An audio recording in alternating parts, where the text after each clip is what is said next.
Bismillahirrahmanirrahim. Assalamualaikum warahmatullahi taala wabarakatuh. Alhamdulillahirabbil alamin wassalatu wassalamu ala asyrafil anbiya wal mursalin sayyidina Muhammadin wa alihi wa sahbihi ajmain.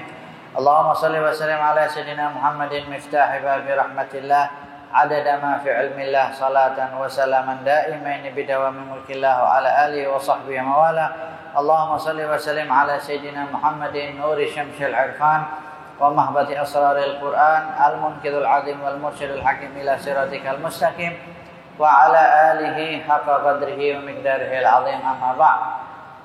Alhamdulillah, para hadirin dirahmati Allah Subhanahu wa taala, para hadirat dirahmati Allah, para habaib, para asatidzah, para pecinta Allah dan pecinta Rasulullah sallallahu alaihi wasallam. Alhamdulillah kita dapat berjumpa kembali di rumah Allah Subhanahu wa taala yang mulia ini dan berada di masa yang diberkati oleh Allah Subhanahu wa taala, yaitu masa antara maghrib dan isya. Dan alhamdulillah pada kali ini kita masuk pada bulan Safar, yang mana bulan kedua daripada bulan Hijrah, dan insyaallah beberapa minggu lagi kita akan berjumpa dengan bulan kelahiran Nabi Muhammad sallallahu alaihi wasallam.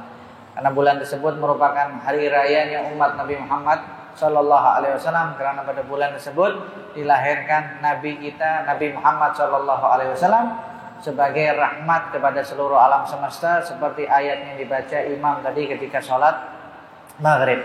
Alhamdulillah kita akan sambung kembali pembacaan kitab kita Syarah Asmaul Husna karya Imam Baydhawi, yang merupakan ringkasan daripada kitab Al-Maqsadul Asna karya daripada Imam Ghazali. Di sini yang mana beberapa minggu lepas kita sudah jelaskan tentang makna daripada Al-Fattah, dan sudah kita jelaskan apa itu Al-Fattah, keterbukaan, yang maha terbuka. Dan kemudian selepas itu kita juga telah sebutkan tentang amalan yang diamalkan, dan insya Allah sudah diamalkan yang telah kita ajarkan pada minggu-minggu yang lepas. Sekarang sampai pada nama Allah Subhanahu wa taala Al-Alim. Kita akan sambung kembali nama Allah Subhanahu wa taala di dalam Asmaul Husna Al-Alim, yang mana insyaallah pada masa-masa selanjutnya kita dapat lagi membaca Asmaul Husna secara berjamaah. Sekarang sampai pada nama Allah Subhanahu wa taala Al-Alim. Apa makna Al-Alim? Maknanya yang maha mengetahui. Yang maha mengetahui. Maknanya ketika dikatakan yang maha mengetahui, otomatis pengetahuan Allah jauh lebih hebat, jauh lebih dahsyat, jauh lebih tinggi berbanding makhluk yang memiliki sifat yang sama, dia juga mengetahui. Kenapa? Sebab Al-Alim ini adalah lafaz di dalam bahasa Arab yang menunjukkan tingkat yang lebih. Sebab itu dikatakan alim. Dan nama Allah Subhanahu wa taala Al-Alim ini tadi disebut di dalam Al-Qur'an ada 153 tempat. Di 153 tempat. Baik secara sendirian atau baik bersandingan dengan nama-nama Allah Subhanahu wa taala yang lain. Ada yang bersanding dengan Al-Hakim, ada yang bersanding dengan Sami', total semuanya 153 nama Allah Subhanahu wa taala Al-Alim yang ada di dalam Al-Qur'an. Dan kemudian di sini disebutkan amal ilmu fahuwa ghaniyun 'anit ta'rif lima mar wal alfaz mushtaqah minha katsirah. Kalau sudah kita membahas tentang yang namanya ilmu, sebab alim ini berasal dari kata ilmu, maka ilmu itu sesuatu yang sudah tak perlu lagi dijelaskan, sebab kamu orang semua sudah paham apa itu ilmu. Ilmu adalah lawan daripada jahil. Ilmu adalah mengetahui, lawan daripada tidak mengetahui. Jadi ilmu tersebut sesuatu yang tidak perlu dijelaskan lagi secara rinci. Kenapa? Karena itu adalah sesuatu yang difahami oleh manusia semula jadi. Jadi maknanya secara alamiah, nature-nya orang akan tahu ini ilmu atau bukan ilmu, ini tahu atau tak tahu. Dan kemudian akan kita bahas makna daripada Al-Alim, bukan daripada ilmu itu sendirinya, karena ilmu semua orang sudah tahu. Tapi yang akan kita bahas ini namanya Allah Al-Alim, yang mana lafaz daripada ilmu ini banyak disebut di dalam Al-Quran, dan itu sangat-sangat nampak. Termasuk alima, termasuk ya'lam, termasuk i'lam. Segala sesuatu yang berkaitan dengan ain, lam, dan mim sangat banyak jumlahnya di dalam Al-Quran. Dan kemudian di sini ketika mengatakan bahwasanya Allah Subhanahu wa taala Maha mengetahui, dan seorang hamba atau makhluknya Allah ketika memiliki sifat yang sama seperti Allah, yaitu mengetahui, seperti seorang guru, dia juga mengetahui. Kenapa dia mengetahui? Karena dia memiliki ilmu. Sama seperti Allah, Allah mengetahui dan Allah juga memiliki ilmu. Jadi seorang hamba tersebut dapat menjadi mulia karena memiliki salah satu sifat daripada sifat-sifatnya Allah Subhanahu wa taala. Hanya ada perbezaan yang kita kena ketahui antara kita sebagai makhluk dan antara Allah Subhanahu wa taala sebagai Khalik, sebagai pencipta, yang mana Allah lah yang menciptakan ilmu yang kita miliki. Dan kemudian di sini disebutkan bahwasannya beberapa nama yang berkaitan tentang status seseorang, bahwasanya orang tersebut mengetahui, selain daripada Al-Alim yang Maha mengetahui, ada beberapa nama. Nama tersebut mengandung makna orang ini memiliki ilmu.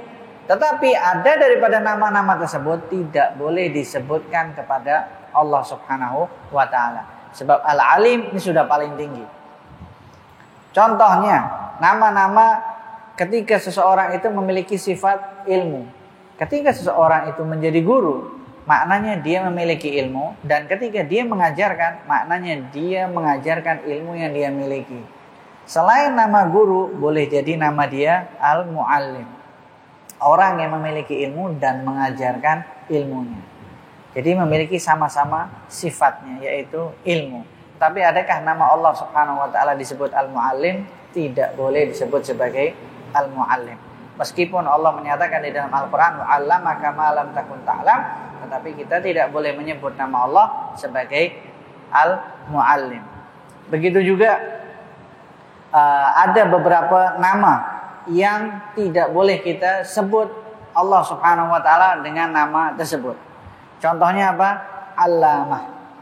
Kalau kita selalu dengar ada nama-nama daripada para ulama, selalu ada Asy-Syaikh Al-Allamah. Nah, makna daripada Al-Allamah ini juga orang yang memiliki ilmu. Sesuatu yang bernisbatkan kepada ilmu dan dia telah mengajarkan ilmu tersebut. Tetapi boleh kata nama Al-Allamah ini kita panggil Allah dengan Allamah. Untuk Allamah tidak boleh kita menyebut Allah sebagai Allamah.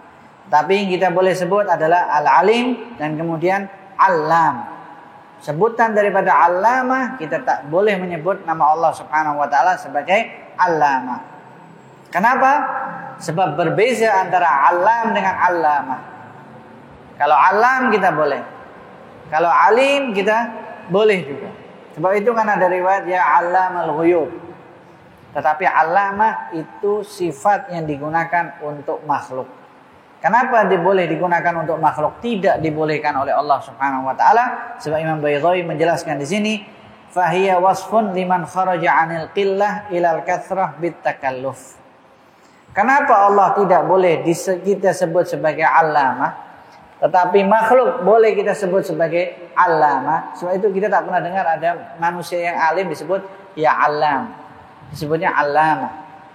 Kenapa? Dijelaskan oleh Imam Baydhawi. Sebab maknanya Allamah itu meskipun memiliki kesamaan daripada statusnya, yaitu ilmu yang banyak yang dia miliki, tetapi makna daripada Allamah yang ada tak marbutohnya di belakang itu tadi adalah wasfun liman kharaja 'anil qillah ilal kathrah bitakalluf, yaitu sifat yang dia sudah keluar daripada sedikit menuju kepada yang banyak, tetapi dengan usaha, tetapi dengan susah payah, tetapi dengan penuh pencapaian, penuh semangat. Itu makna daripada Allamah. Jadi keluar daripada sesuatu yang sedikit sampai kepada yang banyak, tetapi dengan usaha. Itu adalah sifat ketika manusia mencari ilmu. Ketika manusia mencari ilmu, dia hanya tahu satu ilmu, tahu satu maklumat, tahu satu informasi, tahu satu data, tahu satu fakta. Ketika dia nak memperbanyak ilmunya, nak memperbanyak maklumatnya, nak memperbanyak informasinya, maka dia kena berusaha untuk menambah ilmunya. Ketika dia sudah berusaha dan dia memiliki ilmu yang banyak, maknanya dia sudah keluar daripada ilmu yang sedikit tadi sampai kepada ilmu yang banyak, tetapi dengan usaha. Nah, ketika seseorang itu berhasil mencapai ilmu yang banyak dengan usaha, maka itulah sifat yang disebut sebagai alamah. Berbeza dengan ilmunya Allah Subhanahu wa ta'ala. Sebab ilmunya Allah, Allah ta'ala alimun bima'na annahu yuhitu bikulli syai'in ilman kama huwa wa dzalika la yumkinu li ghairihi azza wa jalla. Tetapi ilmunya Allah Subhanahu wa ta'ala meliputi segala sesuatu. Ilmunya Allah Subhanahu wa ta'ala bukan seperti ilmunya makhluk, meskipun namanya sama-sama ilmu. Allah Maha mengetahui dan manusia boleh memiliki sifat mengetahui. Tapi pengetahuan Allah dengan pengetahuan manusia sangat berbeza jauh. Ilmunya Allah itu meliputi segala sesuatu. Apa makna meliputi segala sesuatu? Tidak ada yang samar di ilmunya Allah Subhanahu wa ta'ala. Tidak ada sesuatu yang tidak nampak di dalam ilmunya Allah Subhanahu wa ta'ala. Lain dengan ilmunya kita. Contoh paling simpel, paling nyata, depan mata kita. Kalau saya tengok dekat muslimat tak nampak. Kenapa? Sebab ada tirai. Oke, kalau yang muslimin hadir di sini, nampak tak siapa yang ada di dalam bilik azan dan PA system tuh? Tak nampak. Jadi maknanya ilmu kita terhad. Ada had di situ. Supaya kita dapat mengetahui apa atau siapa yang ada di dalam bilik itu, atau siapa yang ada di dalam muslimat tersebut, kita kena berusaha untuk jalan untuk tengok. Maknanya ada usaha dari kita supaya kita mendapatkan maklumat yang lebih dan apa yang membuat kita terhalang di situ. Itu ilmunya makhluk, itu ilmunya manusia. Berbeza dengan ilmunya Allah Subhanahu wa ta'ala. Allah mengetahui semuanya, sebab itu ilmunya Allah meliputi segala sesuatu. Jadi tidak ada benda yang kecil apapun kecuali Allah mengetahui. Sebab itu Allah katakan, ya'lamu kha'inatal a'yun wa ma tukhfis sudur. Allah mengetahui meskipun ketika mata berkhianat. Apa mata berkhianat? Ini dah suami punya istri jalan sama-sama, ada tengok perempuan yang lain, matanya tengok mata suaminya. Cantiknya. Atau istrinya sudah punya suami, handsome, masih tengok lelaki lain. Alamak, ini orang wisatawan nih, ini orang luar nih. Handsome-nya. Itu namanya pengkhianatan mata. Suaminya tahu, suaminya tak tahu. Istrinya tahu, tak tahu. Sebab kecepatan mata itu dahsyat. Yang dapat mengalahkan kecepatan mata hanya kecepatan tangan. Kalau secara ilmu logiknya seperti itu. Sebab itu yang kita tengok ada tukang sulap dan lain sebagainya, permainan tangan dan lain sebagainya. Kecepatan tangan. Itu namanya pengkhianatan mata. Allah Subhanahu wa ta'ala ilmunya mengetahui mata yang berkhianat itu tadi, yang tidak diketahui oleh manusia, padahal jaraknya dekat dan terjadi oleh orang yang sangat dekat dengan dirinya. So itu Allah katakan, ya'lamu kha'inatal a'yun wa ma tukhfis sudur. Allah sambung lagi, dan Allah mengetahui apa-apa yang disembunyikan di dalam hatinya. Contohnya sekarang, kalau kita tengah hadir ceramah, kita menjelaskan seperti ini, mungkin sedikit lama. Daripada hadirnya sebagian, ini Ustadz lama, betul lah, lapar dah jam segini, masih belum stop lagi. Adakah ustadznya tak tahu? Tahu. Ustadznya tak tahu. Kenapa? Sebab diucapkan di dalam hatinya. Tetapi Allah Subhanahu wa ta'ala dengan ilmunya al-alim mengetahui apa yang terlintas di dalam hati. Apa yang disembunyikan manusia di dalam hatinya. Itu ilmunya Allah Subhanahu wa ta'ala. Ilmunya kita sangat jauh berbanding ilmunya Allah Subhanahu wa ta'ala. Sebab itu Allah itu al-alim dan alam. Tak boleh kita sebut Allah itu mu'alim atau kita sebut Allah itu alamah. Kenapa? Sudah kita jelaskan sebagaimana disebutkan oleh Imam Baydawi di dalam kitabnya. Dan kemudian di sini juga disebutkan beberapa poin-poin lagi oleh Imam Baydawi tentang bahwasanya ilmunya makhluk itu berbeza dengan ilmunya Khalik, berbeza dengan ilmunya yang maha menciptakan. Sebab itulah malaikat ketika dia tidak mengetahui apa-apa, mereka mengatakan subhanaka la ilma lana illa ma 'allamtana. Maha suci Engkau ya Allah, kami ini tidak memiliki ilmu kecuali yang Engkau ajarkan kepada kami. Maknanya apa? Kalau Allah tak ajarkan kepada kami, kita bukan orang yang berilmu. Maknanya ilmu kita itu ada ketergantungan dengan pengajaran daripada Allah Subhanahu wa taala. Tetapi ilmunya Allah tidak bergantung kepada siapapun. Sebab itu Allah alim. Ilmunya meliputi segala sesuatu. Kenapa dikatakan segala sesuatu? Sebab ketika Allah mengajarkan Nabi Adam, Allah katakan di dalam Al-Quran, wa 'allama Adamal asma'a kullaha. Allah mengajarkan kepada Nabi Adam, memberikan ilmu kepada Nabi Adam tentang nama-nama, semua jenis nama. Nama-nama itu adalah sesuatu. Jadi Nabi Adam diajarkan oleh Allah Subhanahu wa taala semua jenis nama yang ada ataupun yang akan ada. Dan nama yang sudah takkan ada sampai pada masa tertentu. Selepas diajarkan oleh Allah Subhanahu wa taala, baru Nabi Adam mengetahui. Jadi maknanya ilmunya kita dapat kita miliki ketika ada yang mengajarkan ilmu kepada kita. Jadi ilmu kita itu bergantung.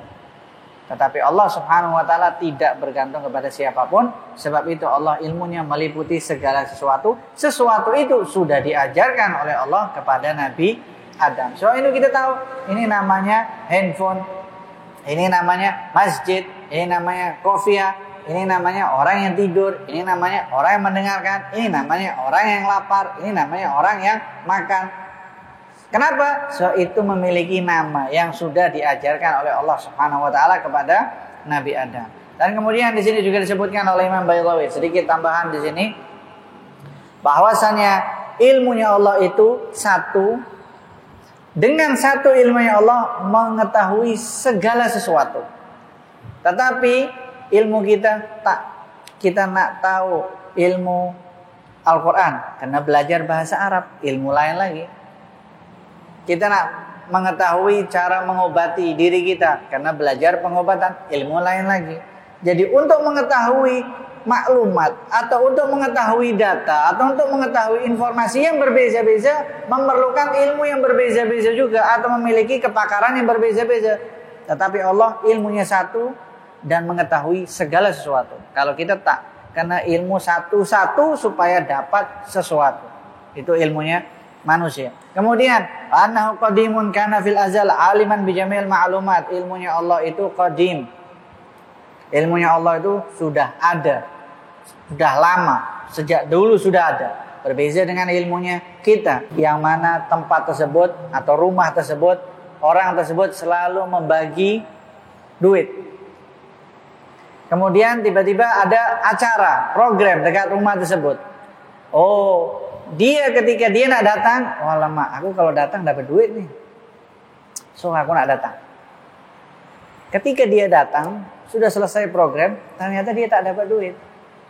Dia geram, apa benda kah? Aku dah jauh-jauh datang tak dapat duit. Maknanya orang tersebut dapat teguran daripada Allah Subhanahu wa taala. Kenapa? Sebab dia berani memasrahkan rezeki dia kepada makhluk yang sangat lemah. Itu teguran daripada Allah Subhanahu wa taala. Kenapa? Supaya ketika kita datang ke tempat siapapun, kebiasaan baik apapun dia, selalu menjamu, selalu bagi duit, selalu bagi tempat, selalu bagi berbagai jenis kebaikan. Ketika kita datang karena Allah, bukan karena nak dapat kebaikan daripada makhluk tersebut.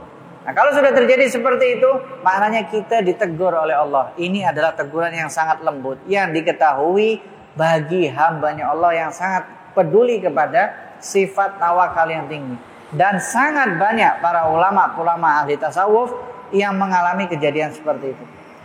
Itu adalah teguran. Kadang-kadang perkara yang sangat remeh. Perkara lapar, perkara dia nak dapat tempat tinggal, perkara dan lain sebagainya. Ketika di dalam hatinya mulai mengarahkan atau mengharapkan kepada makhluk, ditegur oleh Allah Subhanahu wa taala dengan teguran yang sangat lembut dan halus. Itu salah satu daripada makna lembut atau makna halusnya Allah yang bernama Al-Alim. Di situ kita sebagai seorang hamba kena sadar diri. Kita kena mengerti bahwasanya Allah Subhanahu wa taala mengetahui apa yang terjadi di dalam diri kita. Contoh yang paling kuat adalah kejadian Nabi Ibrahim. Ketika Nabi Ibrahim nak dibakar. dilempar daripada dia punya ketapel atau tempat sesuatu yang dia untuk dapat dibuang atau dicampakkan. Karena api itu sangat besar sehingga dicampakkan dari tempat yang jauh. Ketika Nabi Ibrahim berada di udara, malaikat Jibril datang dalam keadaan yang sudah pasti masuk di dalam api. Maknanya apa? Sebagai manusia, nampak sudah celaka aku dekat situ. Nampak sudah celaka aku depan mata. Ketika Nabi Ibrahim berada di udara, malaikat Jibril datang. Ini yang datang malaikat Jibril, bukan malaikat siapa-siapa. Ketuanya malaikat. Malaikat Jibril datang kepada Nabi Ibrahim. Alakah hajat? Engkau ada hajat kah? Tanya kepada Nabi Ibrahim. Yang sudah confirm ada api, dia pasti masuk dengan api tersebut. Tapi apa jawaban Nabi Ibrahim? Hasbi min su'ali ilmuhu bihali. Amma ilaika fala. Kata Nabi Ibrahim, kalau berhajat kepada engkau wahai Jibril, aku tak berhajat. Aku tak perlu pun. Kemudian dijawab oleh malaikat Jibril, kalau macam itu sal rabbak, minta kepada Tuhanmu. Tapi jawaban Nabi Ibrahim yang tadi sudah kita sebutkan, hasbi min suali ilmuhu bihali. Cukup daripada aku tidak meminta kepada Allah, ilmunya Allah tentang keadaanku sekarang. Maknanya apa? Tawakal dengan sifat kita mengetahui tentang maha mulianya Allah, maha mengetahuinya Allah, sangat-sangat berkaitan. Sebab itu kata Nabi Ibrahim, cukup pertanyaanku atau permintaanku sudah cukup. Cukup untuk apa? Cukup, aku tak perlu meminta karena Allah mengetahui apa keadaanku sekarang ini tadi. Akhirnya apa? Ya naru kuni bardan wa salaman ala Ibrahim. Karena sangat tingginya keyakinan Nabi Ibrahim, tawakal yang disertai dengan ilmunya Nabi Ibrahim mengetahui bahwasanya Allah lah yang maha mengetahui al-alim. Hasilnya apa? Masuk di dalam api tapi selamat. Dinafikan sifat api tersebut. Apa sifat api? Panas dan membakar. Semuanya dinafikan oleh Allah Subhanahu wa taala yang maha mengetahui, yang maha mampu, dan yang maha mengatur segala-galanya. Jadi oleh karena itu di sini dijelaskan sebagai penutup, hadzul abdu min hadzal wasf ayatafakkar fihi thumma yatakallaf. Makanya kita kalau nak mempraktikkan ilmunya Allah atau namanya Allah sebagai Al-Alim, hendaklah kita selalu berpikir dan kita selalu berusaha untuk mencapai keilmuan, mencapai ilmu daripada ilmunya Allah Subhanahu wa taala. Maknanya apa? Jangan pernah penat untuk belajar, jangan pernah putus asa untuk belajar, jangan pernah merasakan bosan di dalam belajar. Karena Allah Subhanahu wa taala menyebutkan wa fawqa kulli dzil ilmin alim. Setiap ada orang yang alim, pasti ada orang lagi yang alim di atasnya. Sebab itu ilmu itu sangat-sangat luas. Jadi kalau kita nak berharap semoga Allah Subhanahu wa taala memberikan kita ilmunya, maka amalkan nama Al-Alim di dalam diri kita. Nah, sebagai penutup, karena sudah masuk waktu Isya, sebagian para ulama menyebutkan bahwasannya ketika kita nak mendapatkan ilmu yang tidak pernah kita sangka-sangka, maka sering-sering menyebut nama Allah Al-Alim. Ya Alim, Ya Alim, Ya Alim. Selalu sering disebut. Bahkan nama Ya Alim ini boleh menjadikan seseorang itu dia mendapatkan kasyaf keimanan dia. Maknanya apa? Kasyaf, kan semua orang nak kasyaf. Tapi bukan di sini tempatnya untuk menjelaskan macam mana zikir itu dibaca.